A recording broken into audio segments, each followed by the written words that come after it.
ये जो क्वेश्चन आपको दिखाई दे रहा है ना, देखो क्या है ये क्वेश्चन। 0.01 को परिमेय संख्या में बदलने पर मान होगा।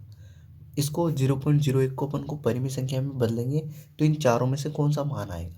चार ऑप्शन है। ऑप्शन नंबर ए है अपना 1/10, ऑप्शन नंबर बी है 1/100, ऑप्शन नंबर सी है 1/1000 और ऑप्शन नंबर डी है 1/10,000।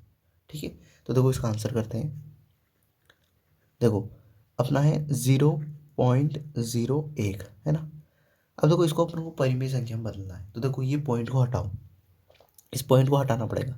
तो देखो देखो पॉइंट को हटाऊंगा तो पॉइंट के बाद कितने अंक है मुझे बताओ। पॉइंट, इस पॉइंट के बाद इधर पीछे इधर की तरफ कितने अंक है मुझे बताओ, कितने अंक है। तो आप गिनोगे तो 1 और 2 अंक है। तो पॉइंट को हटाएंगे ना तो ये बचेगा 0.1। पॉइंट को हटा दिया यहाँ से है ना, तो बचेगा 0.1 बटे कितने अंक थे 2। तो कुछ नहीं करना, आपको 2 0 लगानी है नीचे की तरफ और एक उसके आगे 1 लिख देना है। क्या बोला मैंने, अब देखो यहाँ से पॉइंट हटाया तो ये संख्या ऐसी किसी लिख दी मैंने 0 और 1 है ना। और पॉइंट के बाद कितने अंक थे, 2 अंक थे, 1 और 2। तो नीचे 2 0 लगाओ और उसके आगे 1 लिख दो।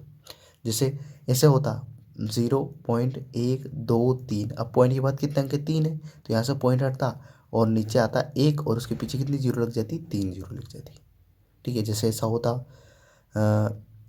4.376 है ना। अब पॉइंट के बाद कितने अंक है, तो 1 2 3 4 अंक है। तो ये पॉइंट हटाया और नीचे कितनी जीरो आ जाएंगी, 1 के बाद 4 जीरो।